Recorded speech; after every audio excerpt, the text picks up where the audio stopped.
Now moving on to the first panel discussion. We will have a few people here live and one people with us on Zoom. So it's now my pleasure to introduce the panelists. Jörgen Axelsson from Setterwalls. Please come up on stage. Welcome. And we have Niclas Holmberg from Nasdaq, Global Listings Manager at Nasdaq. And we have also from Ericsson, Hanna Maurer Sibley, who is Head of Networks at Ericsson. Warm welcome to you, Hanna. And we have with us on Zoom, Pellbäck Scharp from Ericsson. And I'm going to join you here and on this chair. So, 5G. Let's start talking about 5G for a minute or two, each one of you. Hanna, would you like to start? What is the impact of 5G on Internet of Things, the connection here, and what can we look forward to in the future? Well, I think we have lots of things to look forward to. Of course, it's a favorite topic if you ask anyone from Ericsson what 5G can do for industries, for IoT, for the personal lives of all of us. So I hope we have plenty of things to look forward to. 5G is, as we know, rolling out globally now. We will have it also here in Sweden, not too far out, we hope. And the benefit that 5G brings to all of us is quite big if we decide as an industry to realize it. So the capacity can be doubled or tripled or actually up to 100 times, depends on how much spectrum each of the countries will have and deploy into. The latency can be heavily reduced so that you can have the fingertips can be your, probably the longest time is your own reaction time when you come into getting to these applications and the self-steering cars and so forth. So I think 5G, once it's deployed, can really change things and it can be a really high impact to IoT and to all of our lives.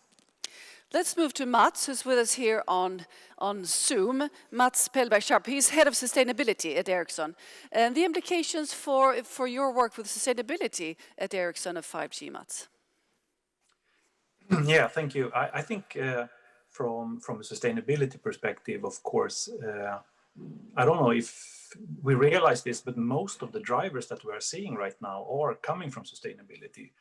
I don't think that, for instance, heavy transports would move from diesel to renewables or electrification if it wasn't for the sustainability aspects. The same is valid across the board. So it is in fact one of the great drivers, but also one of the great opportunities to solve some of the problems. And I think in the Exponential Roadmap report that we participated in writing together with civil society and academia, it is clear that we will not be able to make and solve the climate crisis without digitalization and 5G. And why 5G then? I mean, most of the things that we do today on massive IoT, we can do on 4G and narrowband IoT, but the 5G is the difference. For instance, I talked about heavy vehicles, and that is one of my favorite examples. I think that it will be a convergence between the transport infrastructure, the electricity grid, electricity infrastructure, and the mobile infrastructure specifically as all of these vehicles are moving around. And that is to manage the power requirements, and you need sort of edge cloud, the latency topics to be able to manage these when you connect these heavy vehicles in massive, and also then managing it on a grid based on renewables instead of big revolving masses in the networks that stabilize the network. Thank you very much, Pellbäck Scharp. Niclas Holmberg, from Nasdaq's perspective, many of these companies will be talking about 5G and the Internet of Things. From your perspective, what could you say about this development? Yes, I come actually direct from a listing with a German gaming company listed at Nasdaq First North, and all the power that comes with 5G, it will up new companies, new solution. Brave entrepreneurs will take these ideas, and then Nasdaq will be happy to support them and take them to the next level. And I also think that a lot of this company will have a lot of interest, not just from institutional investors, but also from the extremely strong equity culture that we have in Sweden from retail investors. So I think that's a lot of opportunities for good growth within these companies. So Jörgen, from Setterwalls' perspective, regulations in this field, what comments can you bring to us?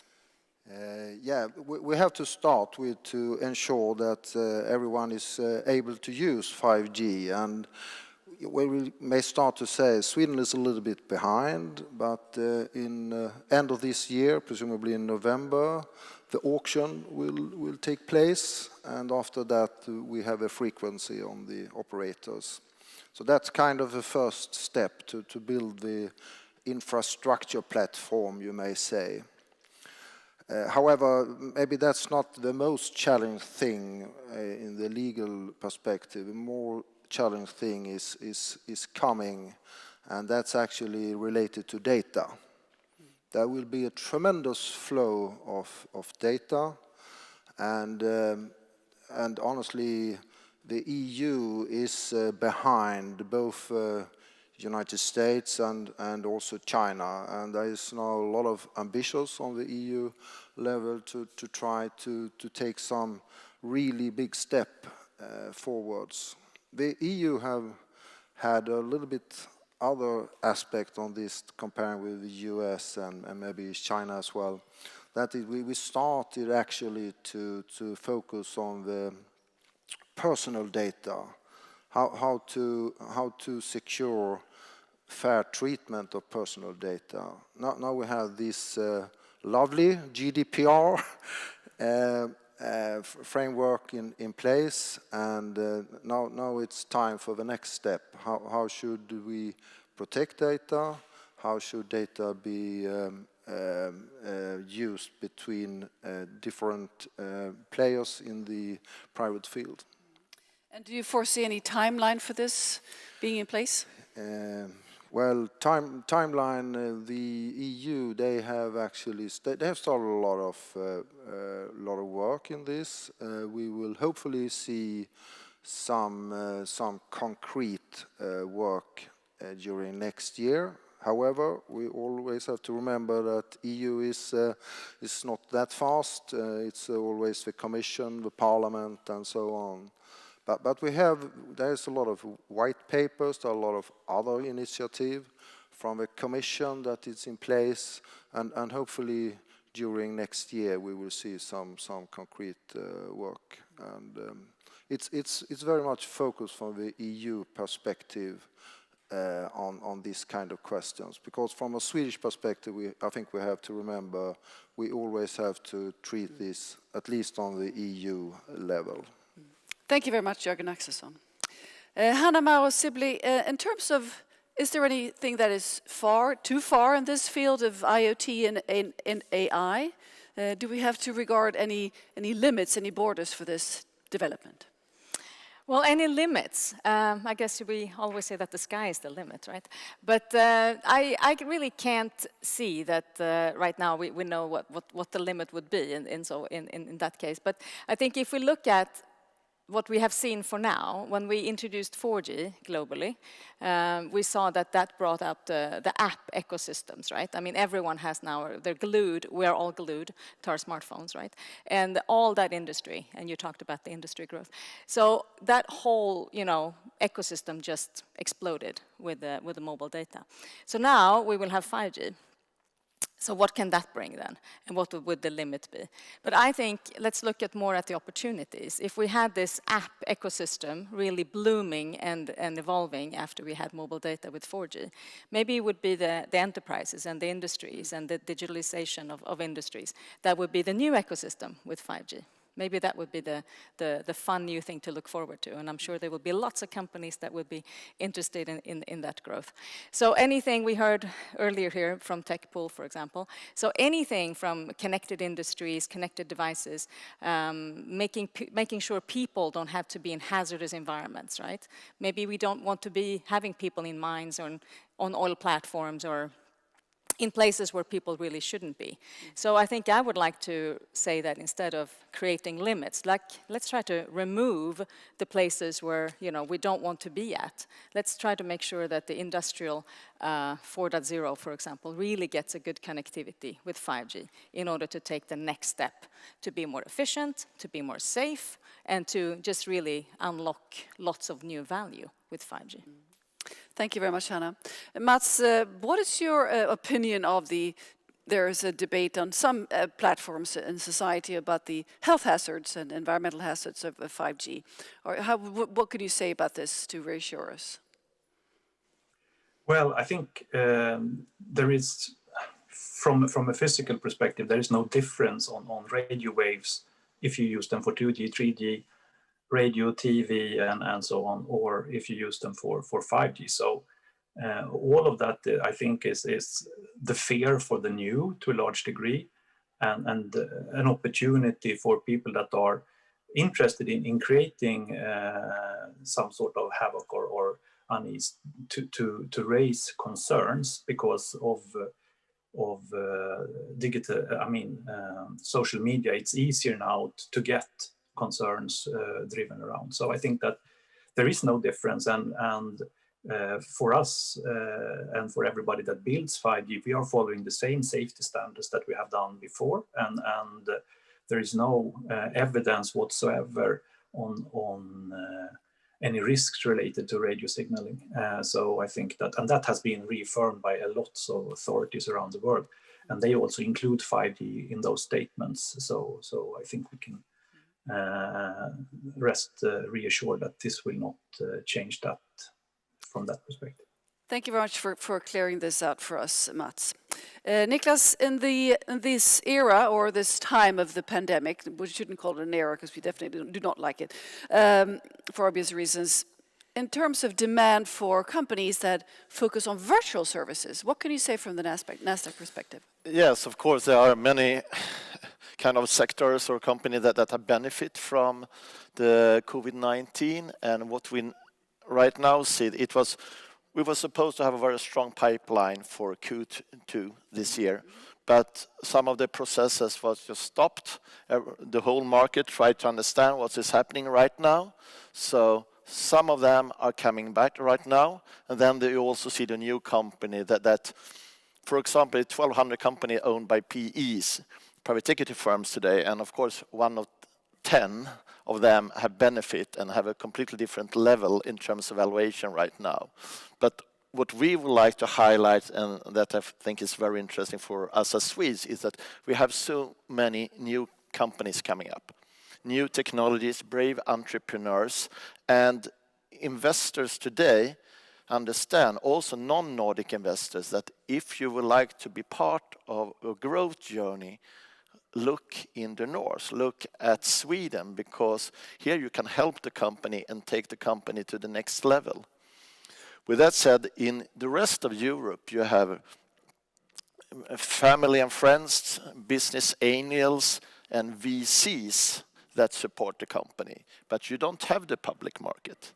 And if you're a company that sell your product maybe to large corporates or to government, it also means a lot of in terms of credibility to be a public company. So some of this company will benefit to be listed on Nasdaq, not just for raising capital, but also in terms of credibility, because maybe the founder is 29 years old and you are just 15 people within the company, and they manage to get large contracts. So when I'm looking for growth on Nasdaq First North, I see that we can help them with a lot of things. Also, we try to open up our network. If the company want to increase their business to the US market, we'll make sure that they have the right connection. So we hope to be a part of this growth for Swedish fantastic companies. Yes.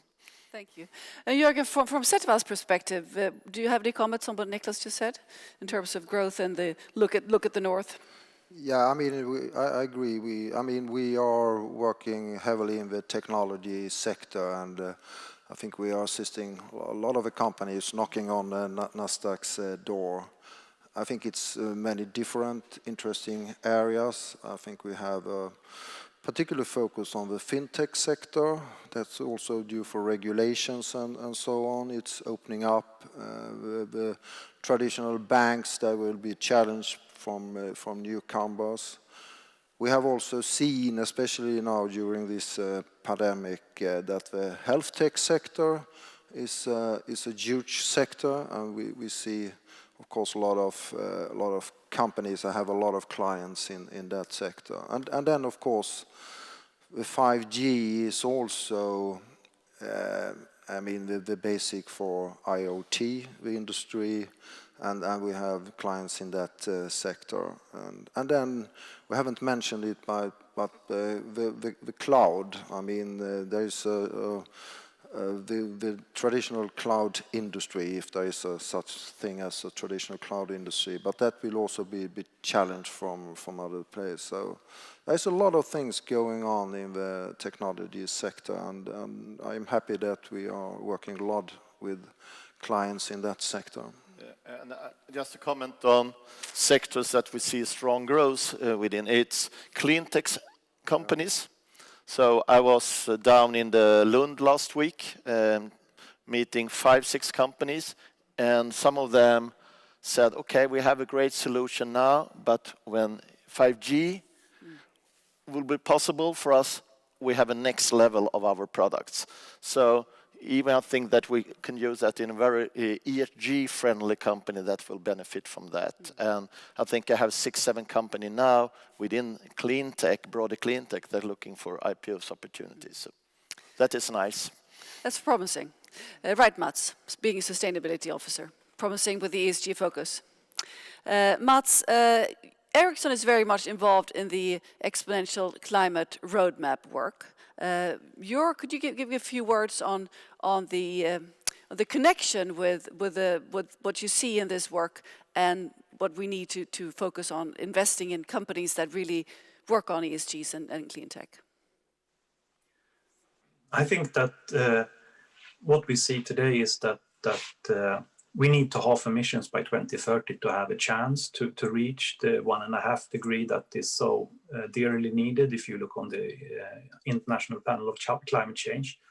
And halving emissions in this short time will be impossible if we don't scale the solutions very, very fast. So I think that investing in the right solutions and the right digital solutions will help us scale the things that we need to do, and that is across sectors.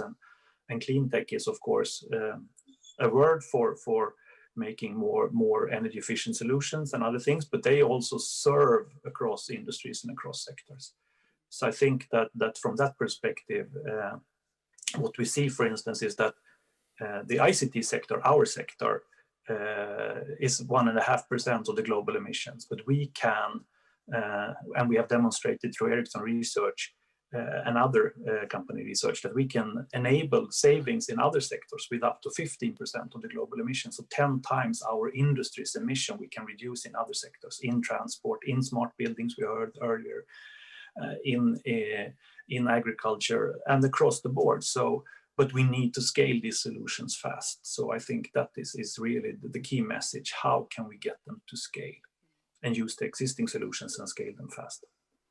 Thank you very much, Mats. And we saw already in the first company's presentations that there is a strong focus on this, right? Hanna, Jörgen mentioned cloud. I'd like to hear you talk a little bit about the technology evolution towards cloud and AI. Right. So traditional cloud infrastructure or players, it's great. I guess we've come pretty far in cloud now. We have traditional players. So the cloud is, of course, really important when we are going to realize these low latency and very high compute type of use cases. We talk about use cases in the 5G era. And if you have, for example, an industry where you want to have multiple cameras set up, you want to make sure that a certain person in the factory are making, the component fitting in the right type of vehicle or car or whatever it could be in the right place, and it's the right component. It's not the wrong component, because that also has safety.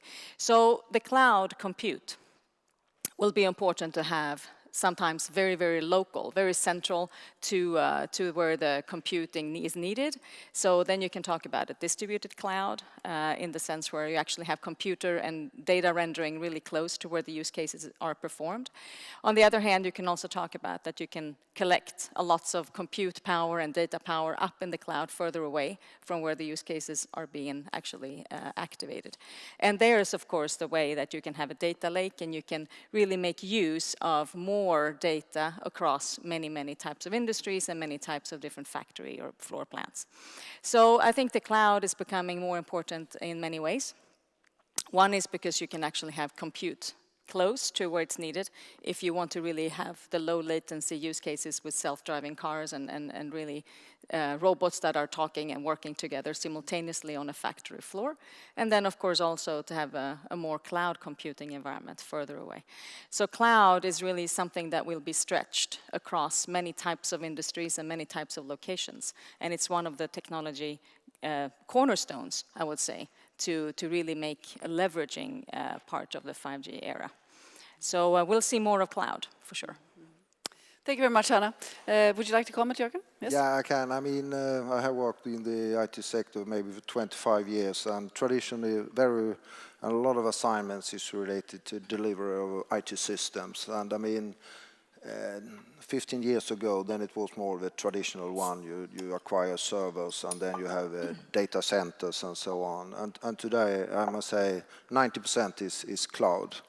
And again, going back to the EU perspective, I mean, honestly, today, if we look on the public cloud and the infrastructure, I mean, we have 3 major suppliers on the public side, and all of them are US-based. And I think from the EU perspective, there is also initiative saying that we have to build up a stronger cloud industry within Europe.